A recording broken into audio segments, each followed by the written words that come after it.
Okay, good evening, everybody, and welcome to day 7 of our MENA Summer Sessions.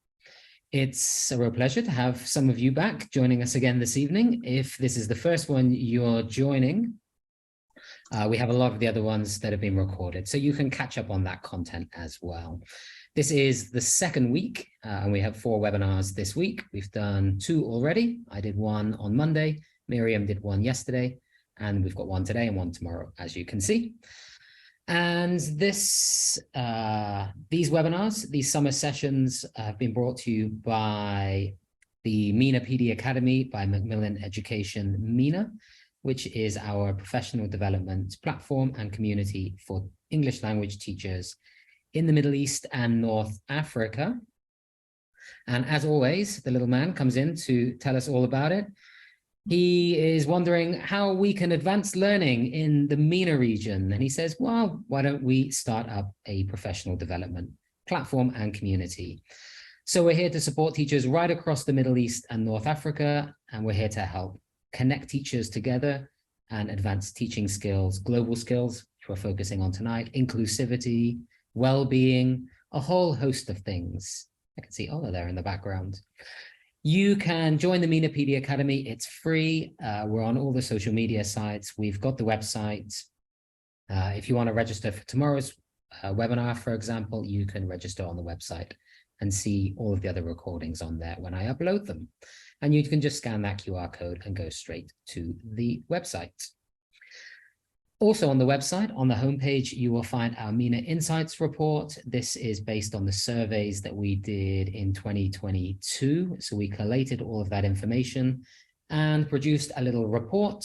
So it's all around the perspectives and challenges and the things that you guys are doing here in the Middle East and North Africa, and the professional development ambitions that you all have.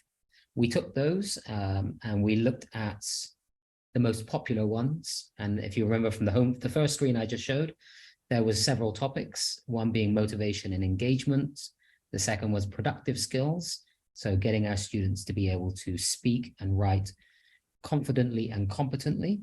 And the last one was differentiation and inclusion. So you will notice that all of the webinars we've done last week and this week are all around those 3 themes, because we're here to help you with the things that you guys want to focus on. And we'll be doing some more surveys, I think, probably at the end of this year, so that next year, 2024 season, we can also make sure that we are focusing on the topics that you guys are interested in. So on to today. One of those is going to be about engagement. Today, we're looking using global skills as a tool to engage and empower our teenage learners. And a warm welcome to Anna Hasper, who I know is in the background there. Hi, everyone. Hi, Nathan. Hi. And after Anna's session, we're going to have a very short session where we look at Gateway to the World. And my colleague May has kindly volunteered to join us this evening to talk to us and look at some of the activities within Gateway to the World that can bring some of these ideas off the page for you. So May, a very warm welcome to you as well. Hello, hi everyone, and hi Nathan. Hi. Other than that, we've only got, oh, sorry, I was going to mention, we've got Gateway to the World. So this is what we're going to be talking about. I'm not going to say too much about it because I know May has got some really interesting content to show us, but it's got lots of different things and some really cool stuff. The virtual classroom exchange I haven't seen in any other English language course. I think it's unique to Gateway to the World. So you can look forward to learning about what that is. And I really like the learner profiles. It's one of my favorite parts of Gateway to the World, the way that we can use those profiles. So we'll look at them again later as well. But I'm going to leave that for now to May. Certificates will come out in the next few weeks. I'm going on leave, but I will get them out at some point. If they don't come out before, they will come out afterwards when I get back. So just hang tight, you will get your certificates. I have all of your details from your registrations, so you won't get missed, don't worry. If you're joining on Facebook, I will put a link in the minutes into the chat there that you can click just to give me your name and email address so I can send you a certificate if you're watching on Facebook as well. And we also have some virtual goodie bags. I didn't have time to change this from yesterday, actually. This is from the Doodletown one, but I'll find some cool things around Gateway to the World or teaching teenagers. We've got the wonderful Anna with us today. She's done loads of stuff on teaching teens, so I can direct you to some of that stuff, I'm sure. There's blogs, other webinars. She's done booklets, loads and loads of things. So I'll send you some things that will help you develop your teaching skills with your teens. And there's only one left tomorrow. So it's been shrinking. They've been getting bigger and bigger every day. And we've got one left. So tomorrow we're going to be looking at writing. So Hala's going to be joining us, and she's going to be going through a step-by-step process writing approach. So nice and practical, I think, tomorrow, looking at that particular productive skill. So hopefully that's really helpful.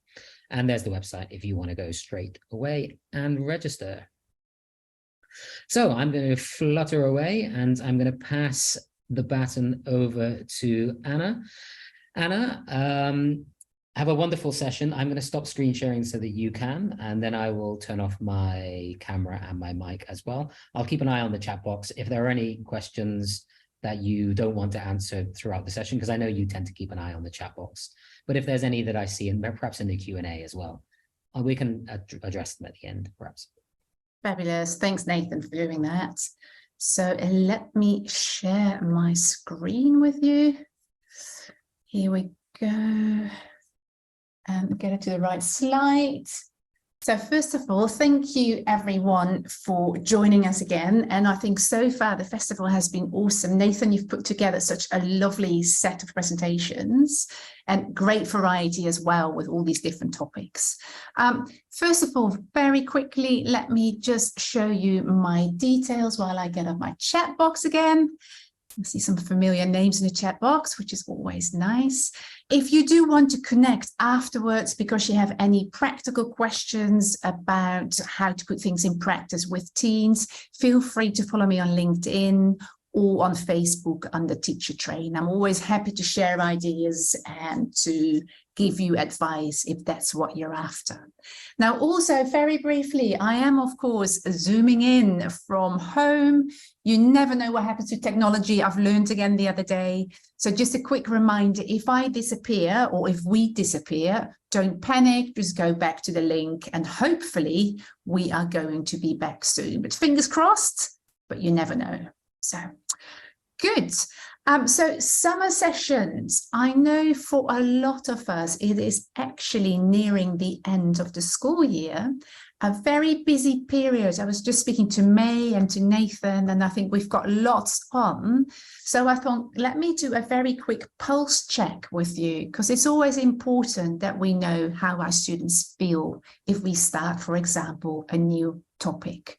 And so in the chat box, can you write one adjective to describe how you are feeling at the moment? Yeah, so maybe you've just finished your day, that might well be exhausted. You might just think, I'm actually really excited, Ina, it's wonderful. Oh, I'm hungry. Oh, I can relate to that. Excited, sleepy a little bit, Amal. I hope I'm going to wake you up.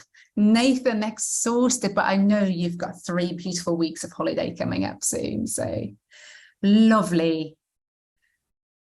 Good. Now, I'm going to hopefully engage you and motivate you in this webinar, but I also understand if you're tired and you're not taking part in the chat box. But please, if you do want to participate, as always, I try to make it quite interactive. It's absolutely your choice.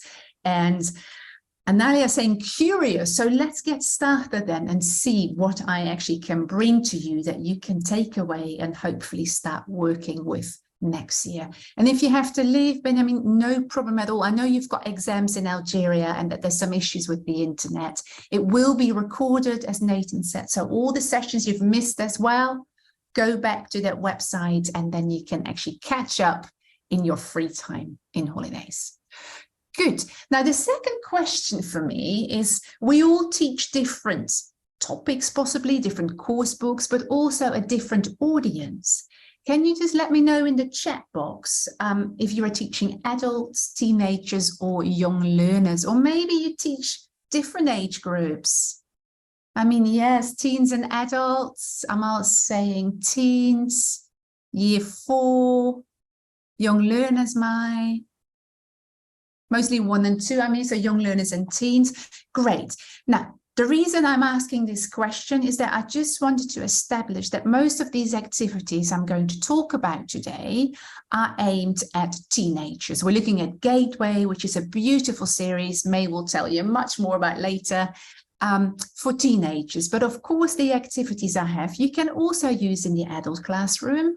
If you want to use them with your younger learners, you might need to simplify them a little bit. So the activities I'll show you are aimed at teenage learners, but I'm sure there's something we can all take away. Yeah. So last question for you in the chat box. When we talk about global citizenship skills, I don't know how you feel about it, but I'd be really curious to know how comfortable you feel including global skills in your lessons. If you say, I'm not so confident yet, 1. If you say super confident, give me a 5.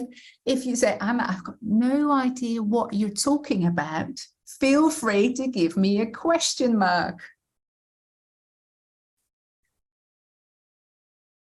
Good, beautiful. I see lots of different numbers, and I think that is always good for us before we start an activity with our learners, such as a writing task, or maybe looking at a certain topic, that we actually gauge a little bit about our audience. Are they confident with this topic? Not so confident? And that actually helps you to differentiate, but it also helps you to get started. If everybody says 5, you might not need to do the introduction to a topic other than asking them questions to see what they already know.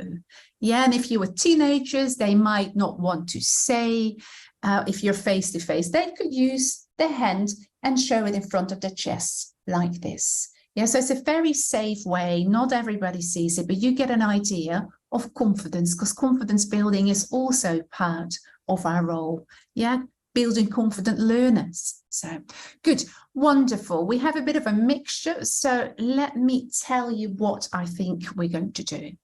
First, I think it's important then to define that concept of global citizenship education before we're going to explore those global citizenship skills.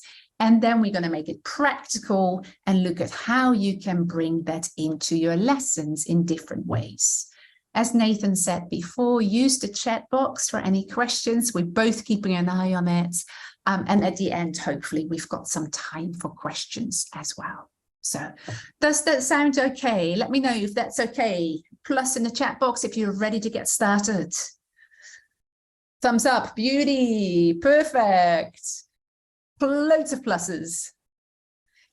Very nice way to make sure and check if your learners are still there, if they're engaged. Could just be to ask them for a plus. They can't misspell it. You can ask them to write a phrase, amazing, let's do it, or ready, whatever you want, just to make sure that they stay engaged while you are doing an online lesson. Good. So here we go. I think actually Algeria is quite clear on that globe. I mean, that's lovely. My question for you before we get started, I want to make sure that we're all on the same page. So I think it's important that we think for a second, just think, you don't need to do anything. What do you feel global citizenship education is about or includes or maybe covers? Yeah. So what I'm going to do in a minute, I'm going to ask you to type that in an amazing tool. You might have used it before. Let me just show you how it works. We're going to something that's called Wooclap. And Wooclap is something like Mentimeter, which I'm sure a lot of you are already familiar with. Yeah, it's similar, but it's easier because for as many activities as you do with your student, you're going to have the same code. So what you need to do here, either scan the QR code with your phone, Wooclap. Yeah, so you can either scan it or go to wooclap.com, as you can see on the slide, and then type in that event code. Yes, I'm just going to give you a minute, but you might see that there's nothing happening yet because I haven't activated it yet. Nathan is in. Wonderful. So now we're going to do the swapsy of the screens. Abir, this is actually a free app. Yeah, so you go to wooklab.com.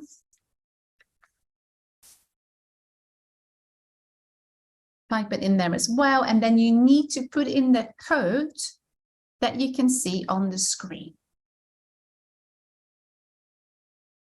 Nathan is ready to win. Here I am. I've just sent the link in the chat box to you as well, wooklab.com, and then that event code, which might be hard to see if you're on your mobile phone. Yeah, good. So I'm going to change screens now. If you need the code, it's in the chat box.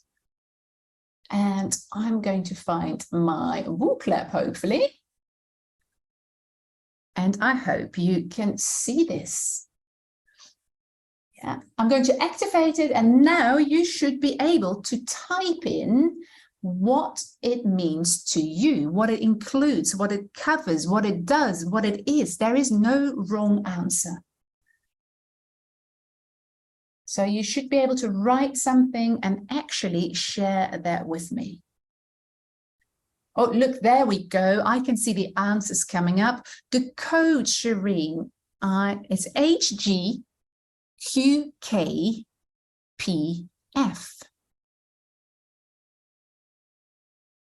Lovely. So this is a very nice activity to get your students engaged when they are working online, and you can still see that they're actually doing something. HGQKPF.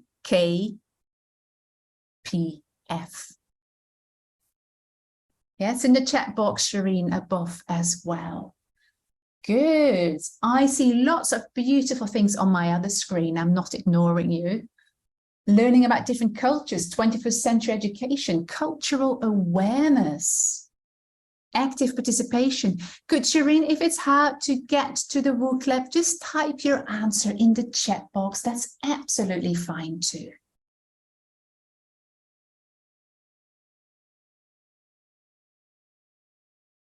Good, diversity and inclusivity. Linking students with the world around them, beautiful.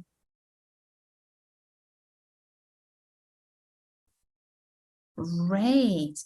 Good. I've got one more question before we get back to the presentation. So I see lots of excellent ideas here. Intercultural skills, communicative skills, competencies, accepting others. I think we're actually going in the right direction. I'm going to show you my definition in a minute. And the beautiful thing, I think, of this activity or this tool is that students also can write anonymously. And with teenagers, they're doing some writing, they're thinking about their writing structures and their sentence and their spelling, but it's not so exposed that we can see who does what. Yeah, good. And of course, if you do want that, you can ask them to write their name and then write their idea. Good, thank you for sharing that. I'm going to move on. And I think if we go back to that same task. Yeah, so I don't know what happens if I click it now. You should get another question. Just looking at the chat box. I can see people voting. So do you believe that developing these skills is important with your students? Because, of course, the choice is ours or the schools or the education. And Nalia is saying yes as well. I see lots of people saying yes, because I think if we teachers think it's not important, it might well be the first thing to ditch because we are so busy in the classroom. So I see here that most of you, and that's maybe my data is a little bit skewed because you all came to this session on global skills, possibly because you're very interested yourself in the topic. But what I think that a lot of teachers feel that this is important, even though we're English teachers. I think we are not just teaching the language, we are teaching people, young people, holistically, and try to get them ready to cope with this ever-changing world, right? So global skills, global citizenship education is a huge part of what we do to make sure that they're ready, that their life skills, you said, that exactly is actually a slightly different word to talk about global skills. Good, lovely. Let's move back. I think most of us actually agree this is something that's important for us in the classroom. Yeah. So let's quickly look then at what global citizenship education is, and your answers that you just typed in that booklet, I think they cover a lot of this already. We're all thinking in a similar direction, but I thought, let me clarify this by actually explaining what it's not. Negative teaching, right? So here you've got 6 different statements defining what it is, and 3 of them are not correct. They're not really related to citizenship education. Yeah, so I don't know if you want to have a guess in the chat box and tell me which numbers you think, no, I don't think they're actually really defining this concept or related to this concept. Shireen, 1 and 3, Nuha, 3, 5, and 6. Great. So 3 of them are actually not correct, and 3 of them are. Everybody seems to agree on number 3. Wonderful. And a lot of number 1 as well. Great. Thank you for being so active in the chat box. Thank you, Abia. Great. Cool. So yes, indeed. Global citizenship is not only about people and places that are far away. Yeah, we want to make students aware of the world, but also that local world they live in, how the local world and global world are connected. So it's not only about people in different continents or countries, it's also what is happening in the environment near our students, in their community, in their walaya, in their country, for example. Yeah, so well done, number 1. And it's also not about telling our students what to think or what to do. So here it overlaps very much with critical thinking, the 4 C's, right? Communicating, collaborating, creative thinking, critical thinking. It is to make them think for themselves about things that are happening in their communities and in their countries and in their cultures.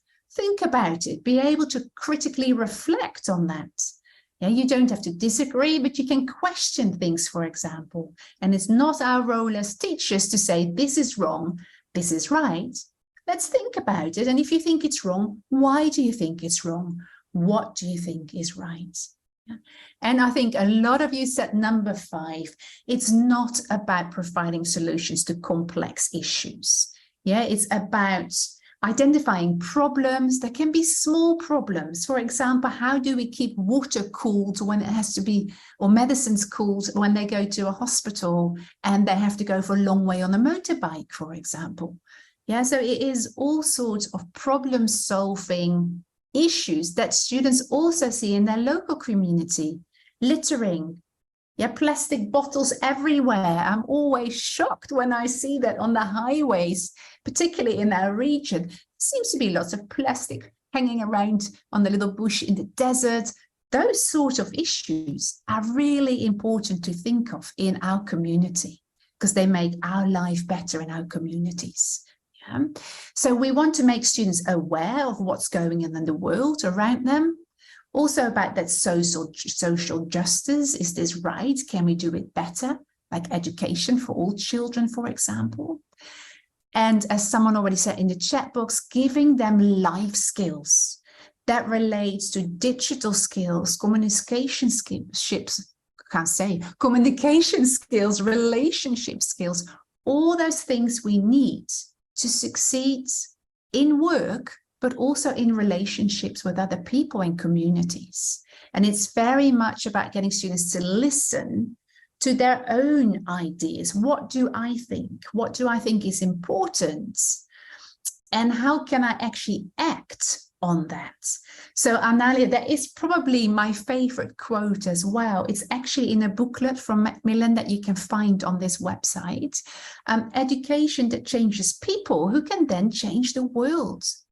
Because obviously we adults have not taken care so well of the world. So the more we help each other and we get ideas from that younger generation as well, we can hopefully solve or at least make this world a better place. And part of that in us, indeed, is that self-confidence, empathy, relating to others. So great. So in a nutshell, if you ask me, global citizenship skills, global skills, life skills, whatever you want to call them, is all about bringing what's important in real life into the classroom. Yeah? Now, there is one thing that I think we need to highlight. Yeah? Slightly different to life skills, that is when we talk about global citizenship education, global citizenship skills, we're also talking about the rights and responsibilities we have in the world as citizens. So we're not just talking about the 4 C's or communication skills, we're also talking about what is our right as a citizen, but also what's our responsibility. So very much making our students aware of their place and their role in the wider world, which is important because teenagers are anyway searching for that at that stage in their life. And what's in it for us teachers? Well, as Nathan just said, it's all about motivation and engagement. If things are relevant for them, and a lot of teenagers nowadays are really trying to look at the world like, is this wrong? Is this right? Should we fly so much? Can we not do something differently with all this fashion that we buy? It's relevant and meaningful, which will enhance that engagement in the classroom because it means something to them and hopefully that motivation to keep learning. Yeah? Now, do you think a focus on global skills, as I'm going to call them, do you think that is something that's new or is that something that's actually quite old in education? Let me know in the chat box. You can give me an N for new and O for old. Totally, Umanea. It makes them ready for the world outside the classroom. And if they travel, new. Oh, Abdulaziz is saying, Amin is saying, no, old. It's been there. I mean, that is a lovely sentence. It's been there, but how long? Yeah. Now, actually, and this is really what interested me when I started working on Gateway a little bit with Dave Spencer, that this whole the focus on global citizenship education is actually very old, as I'm not sure if you can read it on the slide, but it's something that started in 1945 when the United Nations was founded, and also UNESCO. You probably have heard of UNESCO, United Nations Educational, Scientific and Cultural Organization. And the aim was sort of to make sure that we can foster international peace, understanding each other, communicating, and to solve global problems together. Now, then in 1948, we got that right, the Declaration of Human Rights, of course. And here they started to look at education as a way of actually promoting understanding, tolerance, empathy, and kindness between different people in the world. So Hayam, yes, is indeed quite old. And maybe, Omnia, you have a point there. It hasn't always been foregrounded in teaching. It's not always been applied. I remember when I was at school, it wasn't so much about the world and different cultures. But in 2012, as you can see here, they started an initiative which was called Global Education First. And here it was really thinking about we need to get more understanding between people in the world. So this was when they started with publications about preparing learners for challenges in the 21st century. That sort of focus came into education. And one of those things, again, was, of course, to get people to work together. So it's actually quite old, but since 2012, it became very much more popular in mainstream education, but I think by now also in the English language context, if you teach in private schools, for example. Because I think we've all understood how important this is. Because as you already said in the chat box and on Book Lab, it's an opportunity for better understand the world. Yes, Hoda, indeed, they can understand each other. Because of that, we can have sympathy, but I would say also a step further, we can have empathy for other people. We can maybe understand what it's like to walk in their shoes. Yeah? It's about developing the communication skills to find out how other people experience things, how we can work together with different people, how to think critically about the world's different cultures and the challenges we all face. And also to be aware of the fact that there are differences between people, but most likely so even more similarities to people. But to understand people's viewpoints, we need to know more about those contexts of different people. And then, of course, it also gives us an opportunity to elaborate, to explore, to problem solve, to think creatively about how we can do that and to take action. And use for our social emotional learning is actually also part of those global citizenship education skills. Yes, that all fits in. So it's a very broad concept. But I think in a nutshell, indeed, Amir, yes, respecting the differences. And in a nutshell, it's actually about giving students the tools we think they need to become those global change makers. Yeah, and I always say to my students, you're going to make this a better world than the one we live in, because they have different views, different tools, and they're quite often much more keen to take action. If I speak about taking action, it doesn't mean protesting in the street. It can be something as recycling, collecting plastic bottles, making posters to make people aware of recycling clothes, for example. Yeah, indeed, there is a very few differences actually between people. There's a lot more similarities, and I think we need that focus in our world. So they cover, from a teaching perspective, knowledge that our students need, certain attitudes for the teacher and the students, and action. Yeah, so I think what we need to do as teachers, and that's different in each of your contexts, because there is no one way of doing this. You, in your context, with your students, with your culture and your local and national environment, we need to decide as teachers, what do my students need to know about this topic? Yeah, let's say, for example, recycling. What do they need to know? Where does that information come from that we're going to use? And particularly as English language teachers, what skills do our students need to understand the information we think they need to know about this? So here you can see that it could be digital skills to research, grammar, vocabulary, so language skills, the skills, productive, receptive to read and then to talk about it, social skills to work in groups together. So this really covers all these aspects in education. Indeed. So all this can still help them develop their English skills in a context that's very meaningful. And with attitudes, the same. You need to decide with your students how you think we can help them explore their own attitudes. Yeah, and often we have attitudes or beliefs maybe inherited from our parents that we don't really know. We might chuck water bottles out of the windows because everybody has done that in our family. And then we might need to help them reflect. Yeah, what's the effect of that? What could we do differently about that?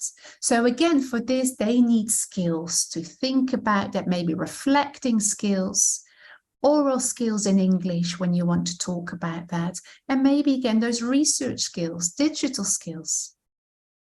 And the end, of course, do they want to change something in their local community?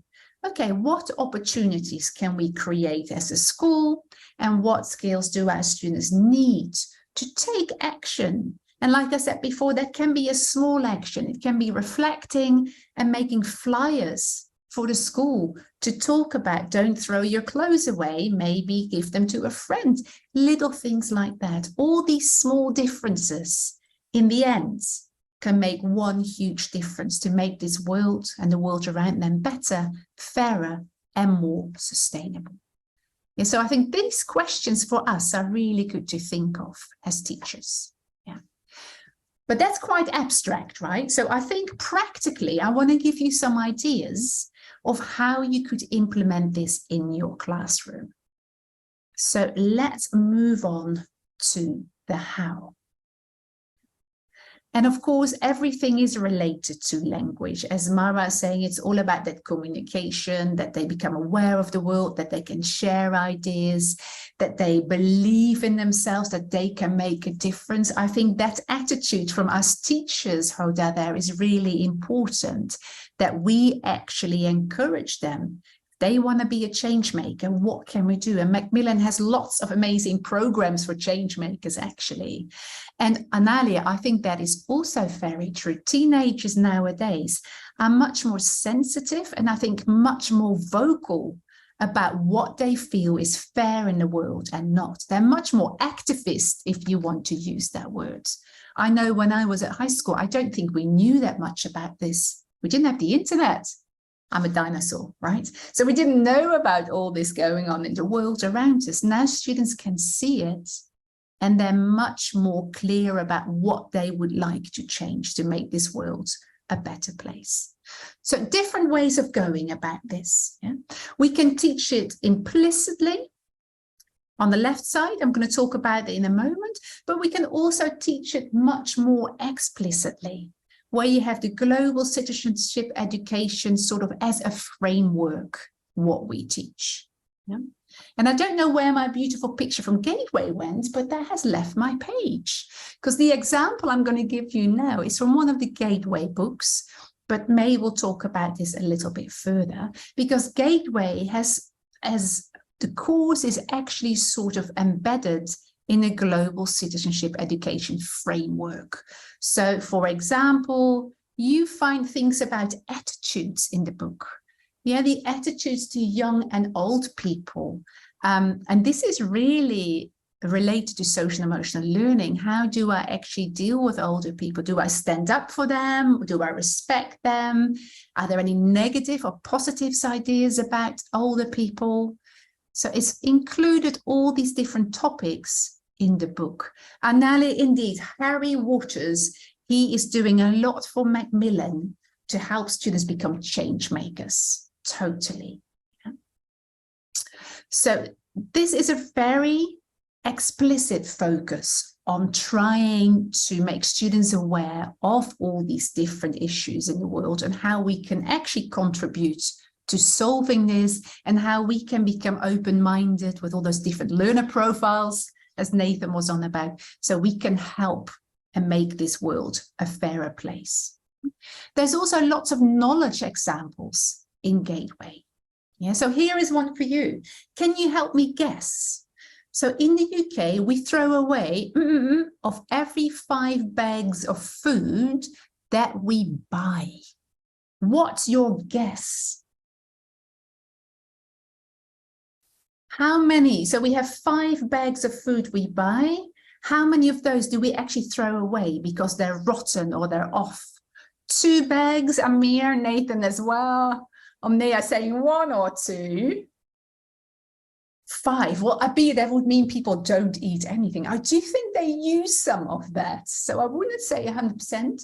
To be honest, I can't remember the answer. Let's have a look then. 1. So if you buy 5 bags of food, you chuck 1 in the bin, that is actually 20%, if I'm not wrong, of what I buy in groceries and fruit and veg goes into the bin. Yeah, that is what I would call waste. I'm one of these people who collects all the food and then makes it into a soup on Monday or Sunday, whenever, to make sure that it doesn't go to waste. And those are the little changes that students can make once they're aware of what's happening. Yeah, so this is really looking at knowledge. Now, what you will see in Gateway, here's my little picture. A lot of the topics that we see in Gateway come from the Sustainable Development Goals. Yeah. Now, I don't know if you know how many goals there are in the Sustainable Development Goals. This is a bit of cheating, right? So you should be able to see this now. Oh, so in Egypt, people don't throw things away either. Wonderful. So the Sustainable Development Goals, they were developed in 2015, signed by, if I'm not wrong, 189 countries, and they wanted to achieve this by a certain year. Analia, nearly 18. Yeah, so there's 17 different goals that the world and all those countries who've signed up, Jordan, for example, is part of that as well. They want to achieve these changes by 2030. Yes, there's really a lot of things that we want to change. Quality education, for example, everybody has access to schooling, access to clean water. And what you see in Gateway, a lot of these topics are in Gateway. So that is one way. Explicit teaching, because Gateway actually has readings, listenings, and all these topics included in the book. However, not all of us use Gateway. So let's look at the other side then, that implicit teaching. If we don't use Gateway, how can we still focus on these global citizenship skills? I know, Nathan, because it's an amazing book. But we can still nudge it a little bit. And who knows, May might be able to convince you that you should look into Gateway. But I'm biased because it's an amazing book. So that nudging of those skills. So I'm going to give you some tips which you can write down or take pictures of how we can include this. And the first thing, of course, that we all can do, it doesn't matter who you teach, what level, what age group, you can model. We can model very simple things. So what can I model in my classroom environments? Have a look at my pictures. What do you think I can model?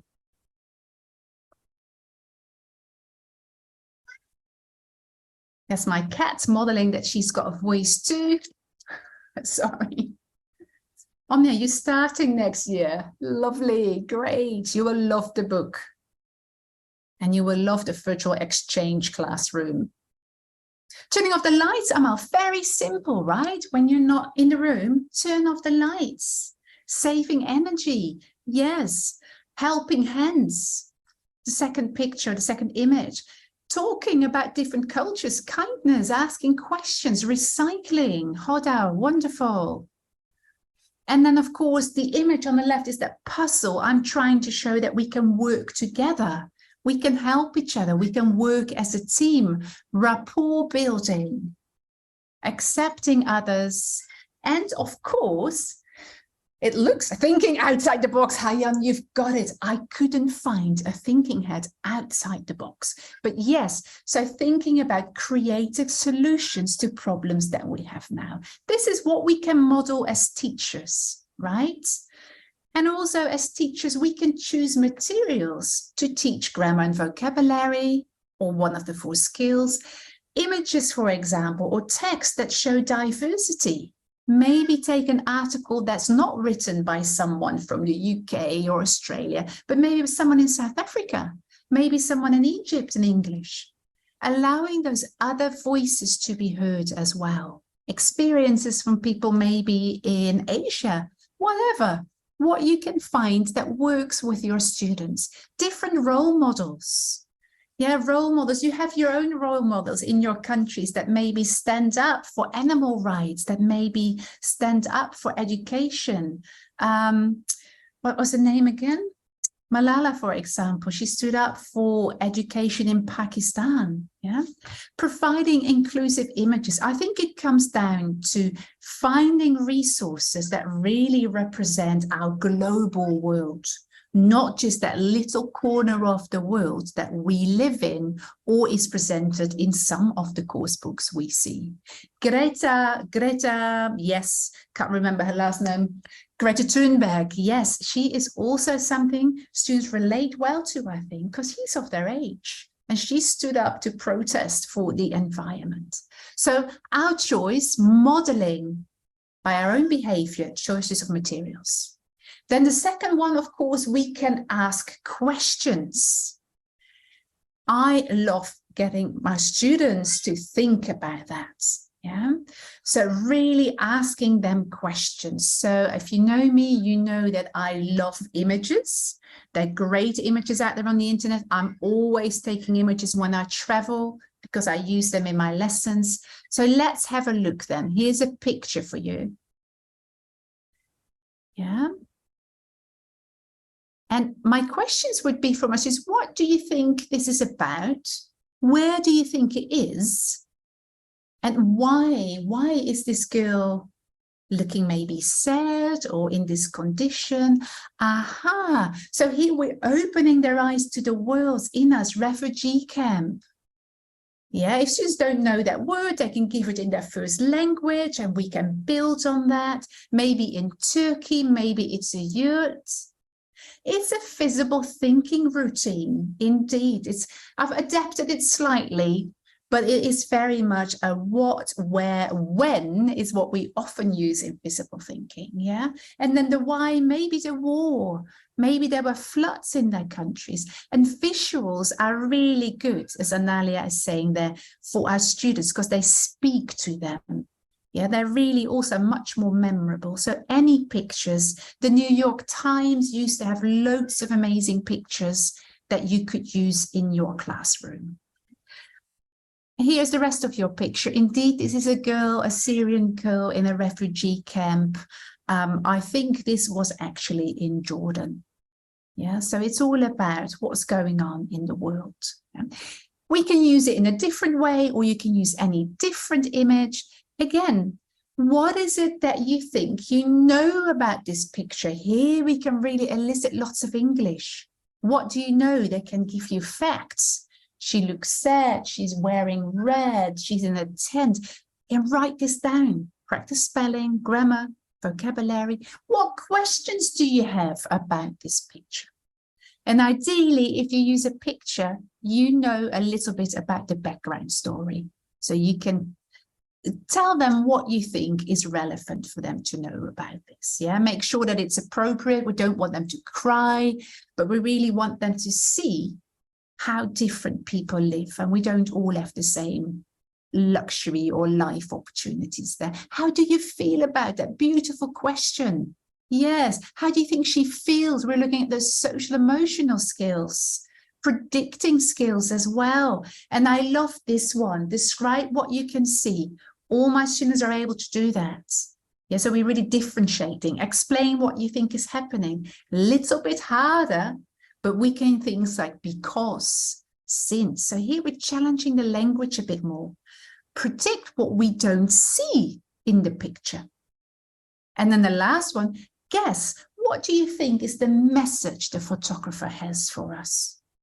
Yeah, there might be no message, but it gets them to think. We are really critically engaging with the world around us. Yeah, how can we help, Martina? That's a beautiful question as well. What can we do? Lovely. And I've got another thinking routine for that in a minute. Great. So that's a very simple thing we can do, asking questions. Now, the next one I'm going to go through quickly, because if you have seen any webinars from Dave Spencer, you probably know the why activity. So get students to ask why. It actually helps them think about the relationship between different things. So I was in New Zealand recently at home visiting my family, and they said, oh, so many people want to move to Dubai. Why? Why do you think it is people want to move to Dubai? Because it's quite hot here in summer, but there might be a reason. So we're going to think again about relationships so we can actually see what underlies this, I would say maybe problem or opportunity. Yes, Hoda, often people say because people want to earn more money. Okay, what's my next question? Why do people feel they need to earn more money? Because that is, we're getting to the core of something. Maybe they want to buy more luxuries, maybe because they feel they need it, because the money in their own countries is maybe not enough anymore. Life is very expensive, or they don't have any job opportunities in their country. They want to send their kids to school. Why do they need that? And I think you can see what I try to do. Yeah, because why, because why. So I call it the why. And then we get somewhere, maybe because they want to have a better life, and then we can start to think, okay, so what does that mean? What do people not have now that they need in our community? Are there ways of thinking about that we can actually maybe help or change? Again, change makers, very simple activity. But again, it makes them think about how things in their country relate to the rest of the world. Global and local connected. Yeah, why is always a better question than what, Amir. Also, language-wise, you probably get more extensive answers. And I think, again, when we look at this why, we were actually also making connections. But one other activity, again, you don't need much. You need a comment, maybe one of your students made in the classroom. So I was in New Zealand recently, and my sister said, oh, you should buy only stuff that's been made in New Zealand. It's a big thing, made in New Zealand. Yeah, I'm like, okay. So that means all the vegetables and fruit I'm going to buy is also from New Zealand. Good. So imagine that we only start buying locally produced fruit and vegetables. What happens if we do that? And again, here there is also not one right answer, which is what I like in activities, Omania, because that really makes students think. What is the effect if we only buy local food? Well, maybe it's good. Less food carbon miles if we think about the environment. And also the shops maybe sell more, positive impact for the local farmers. Totally, Abir. But what about these people? Their livelihood depends on the export of the carrots from Kenya, for example. Yeah, they will lose money. There will be less choice of fruit and vegetables as well. And like Nathan said, 5 years ago, there was very little. I think there's a lot more choice now. We actually do produce locally. So here we have all these ideas. Yeah, we brought them up with our students. And the next thing I would say to my students, can you color them? Positive, green, not so positive, not sure. Make them red or orange. Yes, I'm just going to show you because I've done that already. So maybe those are some positives, those are some negatives. And then again, we can start to think, what happens if local shops sell more of that local produced fruit and vegetables? Perfect, they could earn more money. Yeah. There will be less choice of fruit and veg. No more New Zealand apples in Qatar or in Dubai because they're beautiful. They might eat less healthy food because there are no apples. So you can actually see again how everything is connected, that global interdependence in the world. Making them aware of that, I think, is really important. And of course, we could select one of the things that we want to look at in more depth. Yeah, so, okay, we local shops could earn more money. What other ways could we do that? Thinking outside the box. So really, you don't need a lot of resources to do this in your classroom. Yes, it's a sort of mind map, but it's looking at those connections, right? How that is all globally interdependent, if I can call it that. And of course, we can always look at different viewpoints and values. We can get a quote from Greta Thunberg up and ask our students if they agree or disagree and why. We can read about their opinion. And I don't know if you know this person. I'm old, but I think a lot of us do know this person because he's got some beautiful quotes about the world and some beautiful ideas about freedom, joy, and peace. Nelson Mandela, lovely. And one of his quotes that really speaks to me is this one. Education is the most powerful weapon which you can use to change the world. Yeah? So here What I do, I maybe hear my students talk about someone. I go and have a look if I can get a quote from that person. It could be One Direction, it could be an other band. And then a very simple activity in the classroom. You could do a line up. Where do you stand? So on one side, you've got totally agree, a sticker on the wall. The other side, totally disagree. If you do it on Zoom, they can color. Yeah. And we go back to that quote, education is the most powerful weapon which you can use to change the world. Where do you stand? Totally agree, 0, totally disagree, 10, or maybe someone in the middle. Malala indeed had that. You can use her as an example, a teenager again, when that happened, right? One student, one pen, and one teacher can change the world. And I totally agree with that, Amir, because I think if we even change one world, we can change a whole village. Yeah, because one student that succeeds in English, gets a better job, will get that money back to the village and provides opportunities for other students, for example. Yeah. So any quote, get them to line up. And the best thing, you're going to put students who are very opposite each other together to talk about this in English. Yeah, so they really have to defend their position. And there's no wrong, there's no right, as long as they explain why they agree or disagree. Also very nice in IELTS classrooms. The other way, and the last way to nudge before I finish off, is that we can respond as active global citizens. So, for example, I was reading something today and it really scared me. If you can see the picture, maybe you can work out what this is.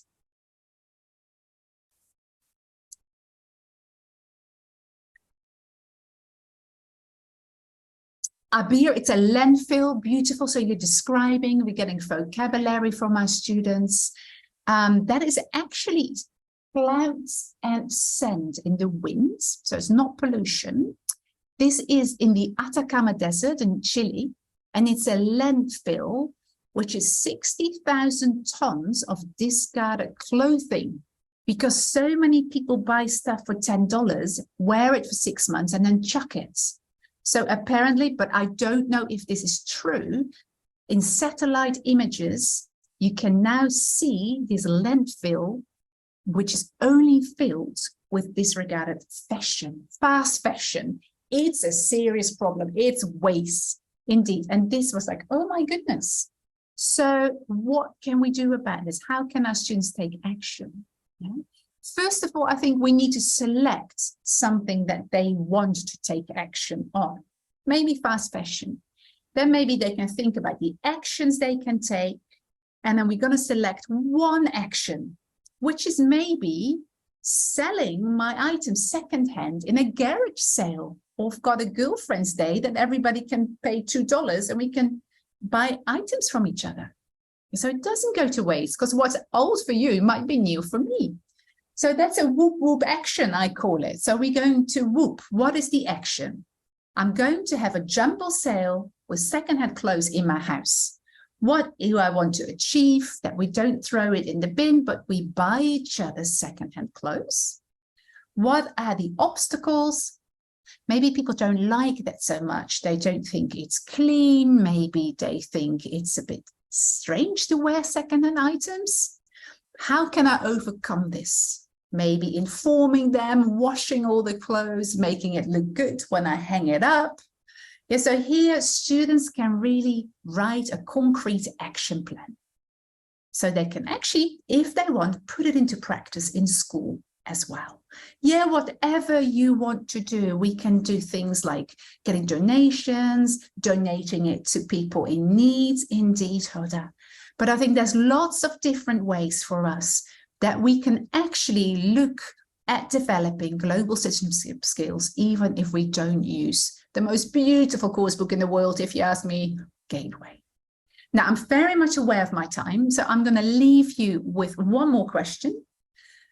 We talked a bit about the background. We talked a bit about what we can do, how you can maybe integrate it. And if you said before, I'm not really sure how to integrate this in my lessons, I hope I've given you some ideas.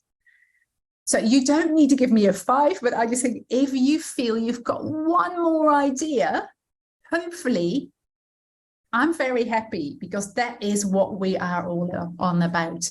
Because in the end, nudging or gateway, I think in the end, our job is the same as teachers, yeah, to equip learners for life. So they're actually enabled to participate actively in our world. It all starts with us, Omnia, and I think that is a beautiful sentence to finish this session with. Thank you so much for all your ideas and your sharing, and for being here. It was my pleasure. Thank you so much, Anna. A real pleasure. Such an inspirational presentation. I think there's loads of stuff there that people are taking on board and going away. And I think that's lots of people, well, there were some 4s and 5s at the beginning. So I think there's probably some 6s and 7s in terms of confidence, going out and doing new things. And you're right, those sentences that people are using, I think are really good ways to finish. It starts with us. We're good role models for our students. And yeah, and then track them through, see what they're doing, encourage them, get them to share their experiences if they're doing good things, give them praise for that, build up that positivity. I think it's all really important. I didn't see any questions, so I don't think we have any questions at the end of this presentation, which is okay. I'm checking the chat box. Somebody's saying about a certificate. Yes, you'll get a certificate in the next few weeks. That one's an easy one to answer. I didn't see any in the Q&A either. No. If anybody does have any questions, please, you can put them in the chat box. We can come back to them at the end. That's absolutely fine. So why don't we move on? I think Anna's session has been, I don't know what the right word is. I've lost my language at the end of the week. It's been very global, I guess, but that is a good way of saying it. It has been a very global look at global skills.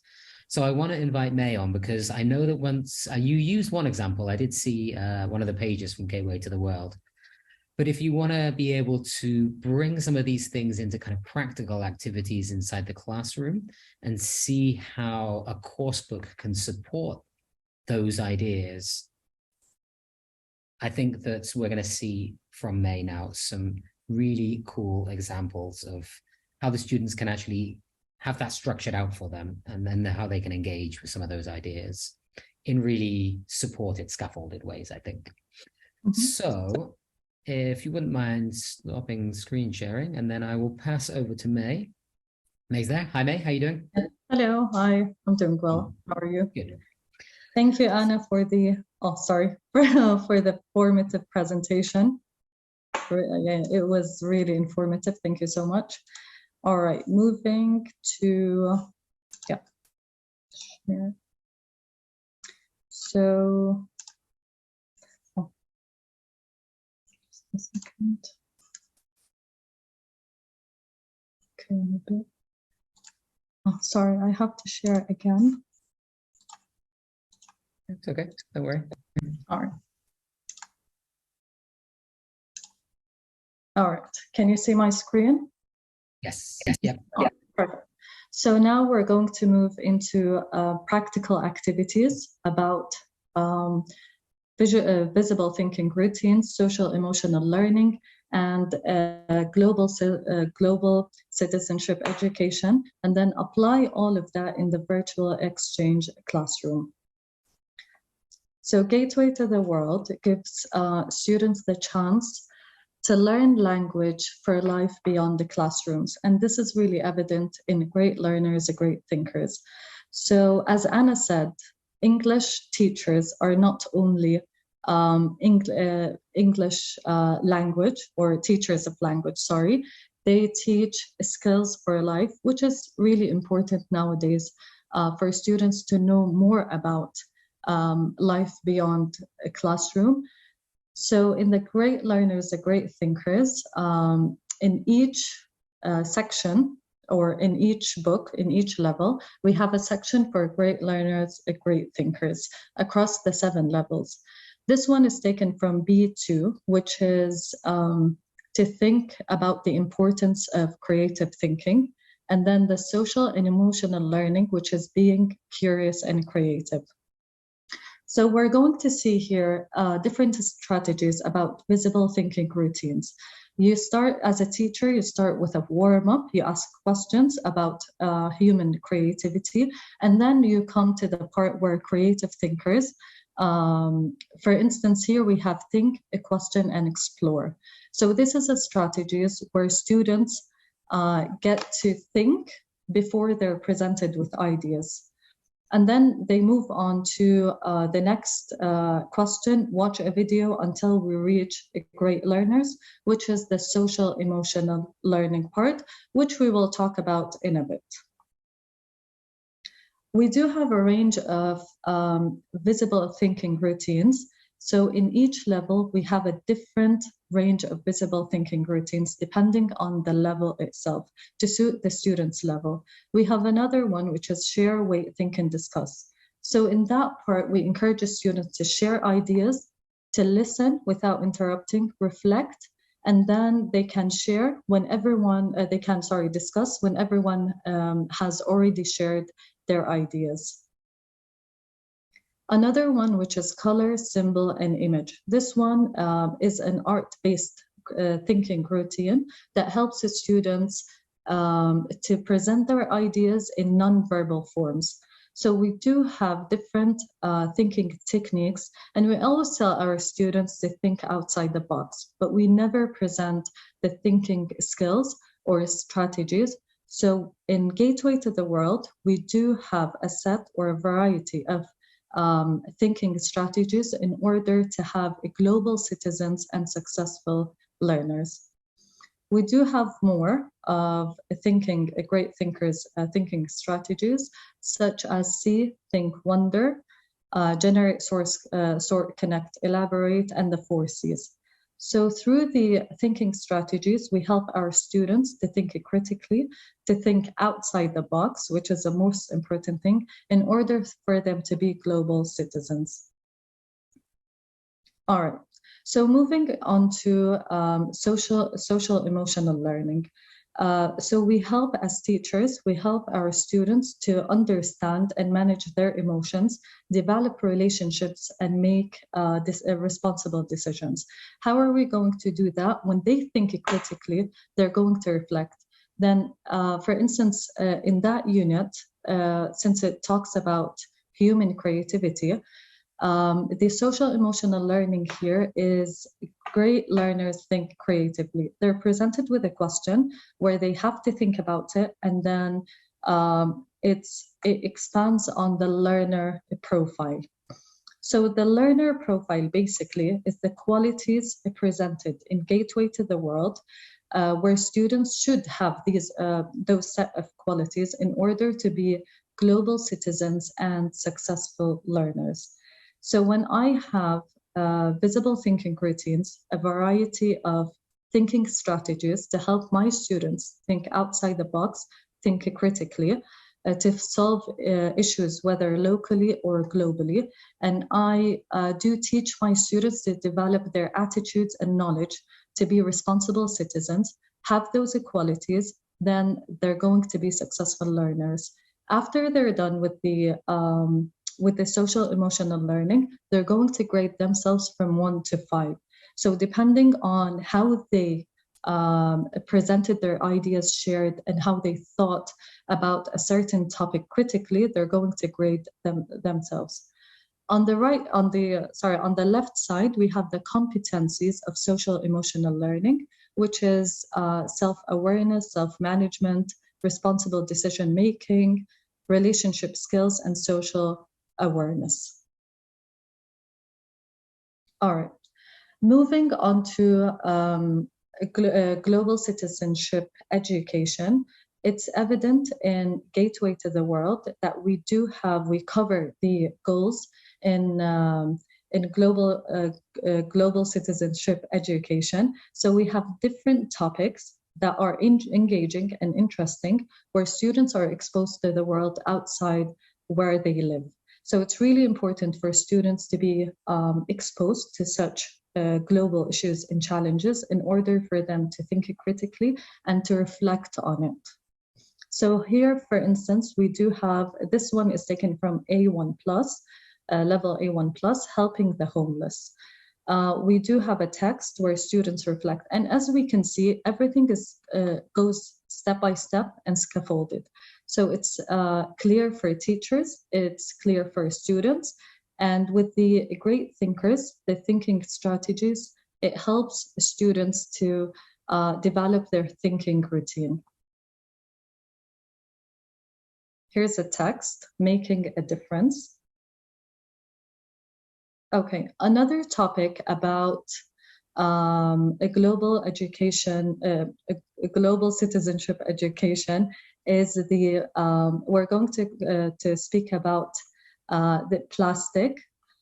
So we're going to watch a video about sea plastic, and then we're going to see later on the question about it and how students can think about it and how can they reflect on it.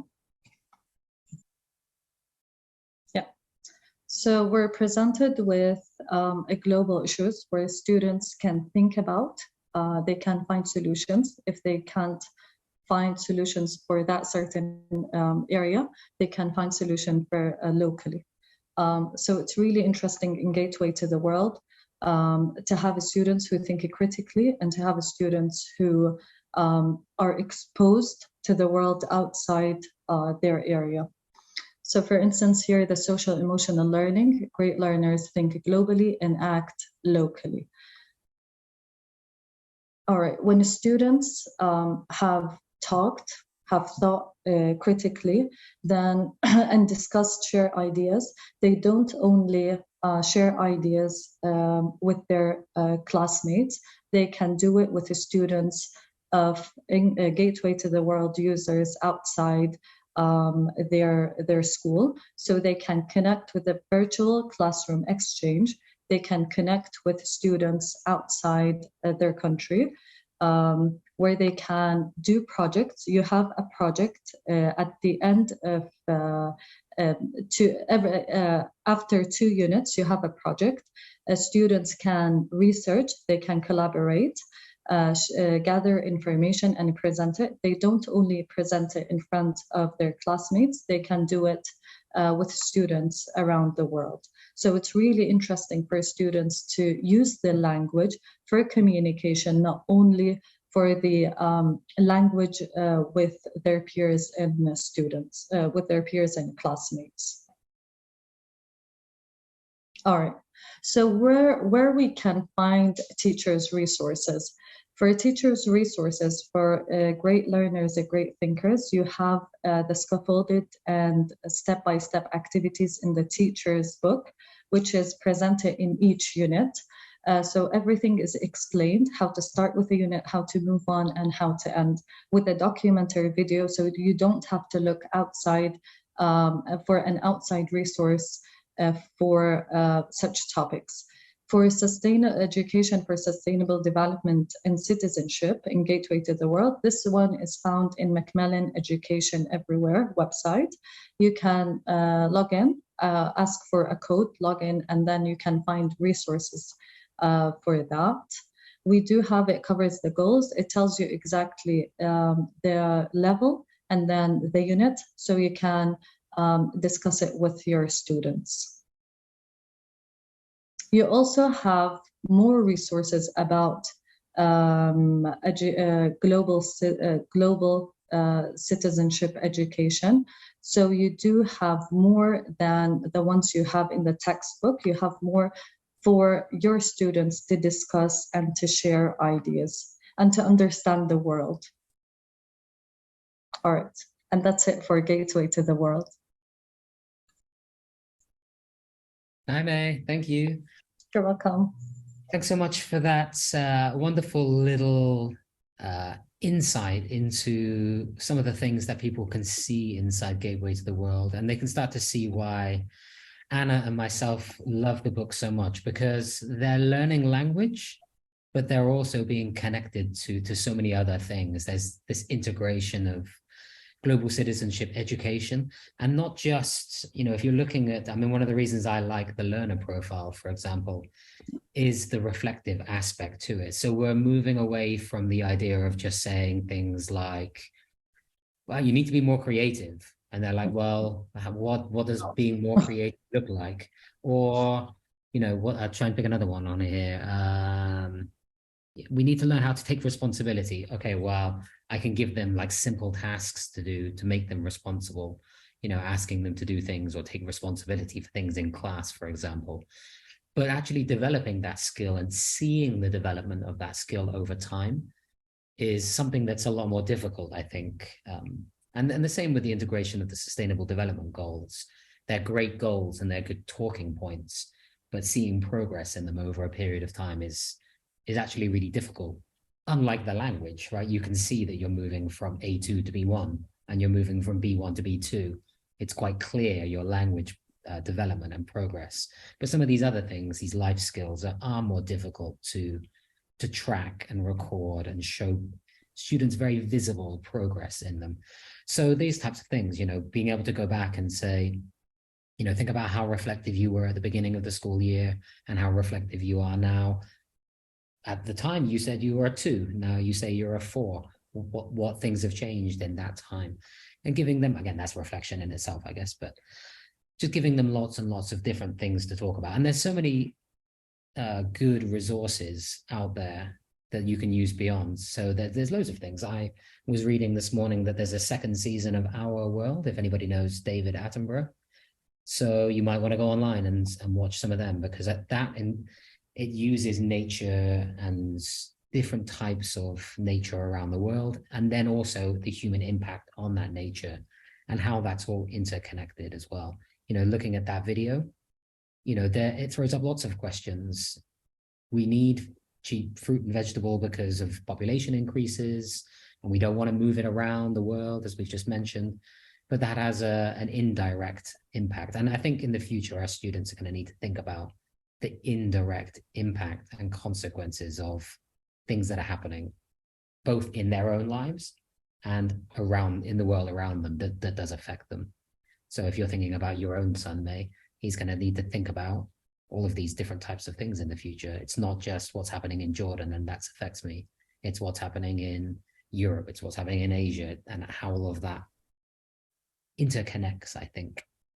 So loads and loads of things for students to think about, but helping them to structure that and also not making it too overwhelming for them.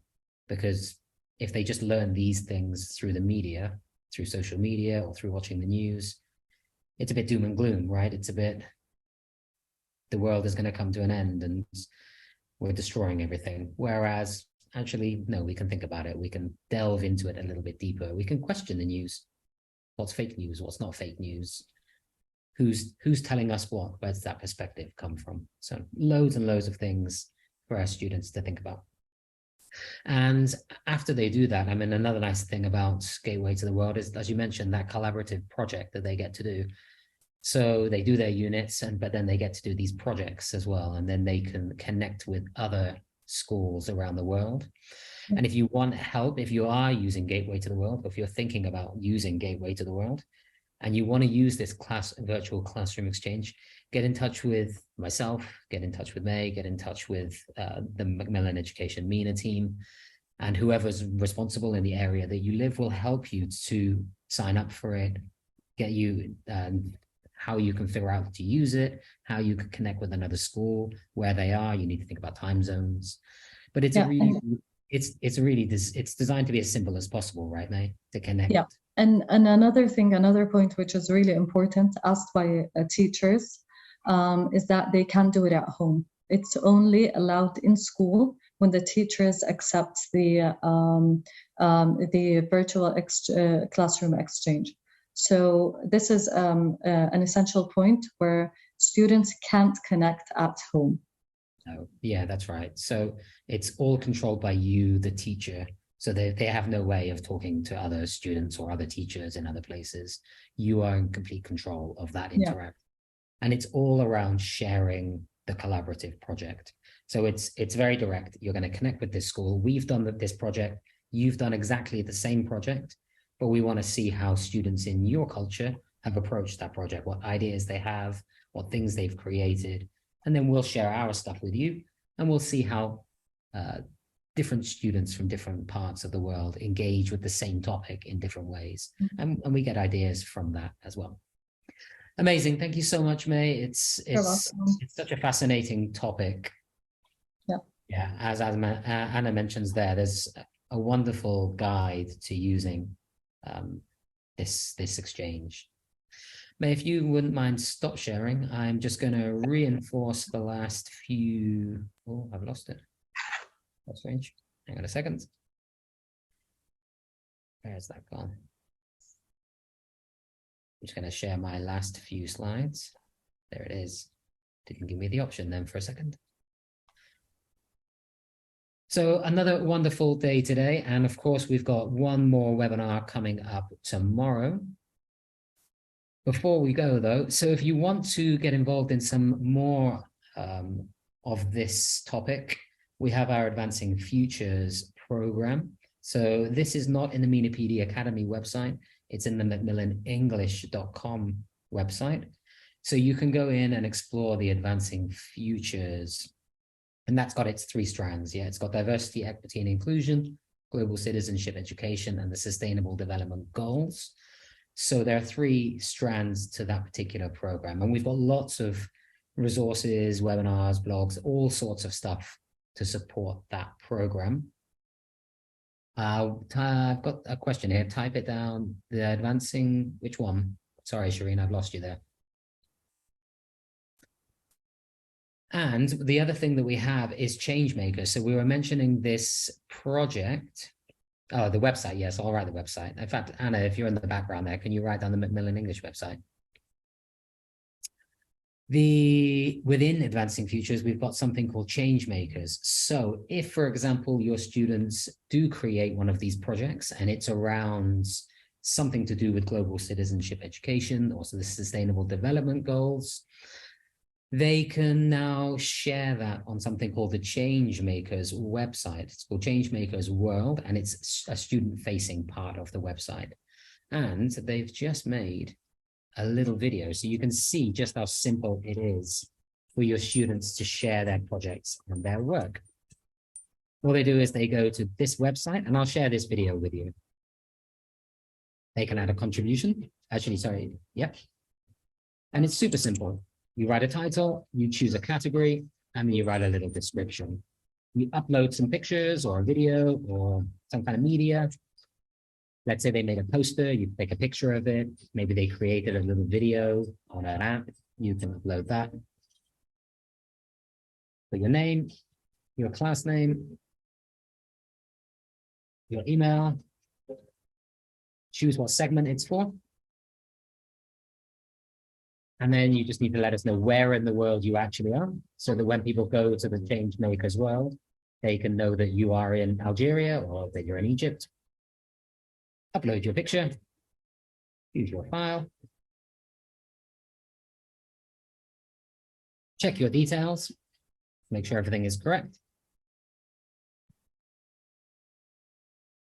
Of course, you need to just read the rules, make sure that there's no images of young children, these types of things. Say that you're not a robot, you're not artificial intelligence, opening up a file, and that's it. Your students' work can get submitted into the Changemakers World. And there's already some examples on there. So if you go to that website, the changemakersworld.live, you'll see examples that have already been uploaded from student work from other parts of the world. So you can send your students there to get inspiration as well. There's some really nice collaborations and things that have been posted already. So go and check that out, because it's a really nice feature for students. And they get a certificate as well, saying that they've contributed, so they can add that to their portfolio. It is very cool, Shireen. Oops. Last slides. Certificates, as always mentioned, are going to come out in the next few weeks, along with a virtual goodie bag, probably some things around the virtual classroom exchange, because I think people are interested in that. I'll send the links to Changemakers. There's a whole bunch of things I can send from today's webinar. Actually, I've got loads of ideas. And I will leave the last screen with the MENA PD Academy, because that has the QR code if you want to go and explore the website. So that's it from me. we finished bang on time today. Wonderful. Great job, guys. I want to once again thank, oh, my words are starting to run out.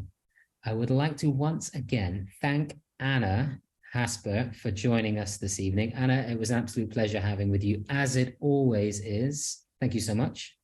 Thank you for having me, Nathan. It was a pleasure to be here with you and all the teachers. And yeah, wonderful. And May, thank you so much for showing us Gateway to the World. Anyone can connect with us to talk about Gateway to the World. Even Anna. Anna loves talking about Gateway to the World. So you can connect with us. So we will see you again tomorrow evening for our last webinar of the summer sessions. Yeah, I noticed you actually, I was going to say, Anna, you mentioned at the very beginning about the fact that people are at the end of the year. So we set these summer sessions up instead of having it at the beginning of the academic year, which we will still be doing things anyway, of course. But we thought that everything is fresh in people's minds. We wanted them to reflect on the past year of teaching and come up with some new ideas that they can be thinking about over the summer. So they don't have to do anything yet, but I want to sow those little seeds ready for the new academic year. Thanks, everyone. We will see you all tomorrow. Enjoy your evening, and we'll look forward to learning all about writing skills tomorrow. Take care, both of you, and see you all again very soon. Good night.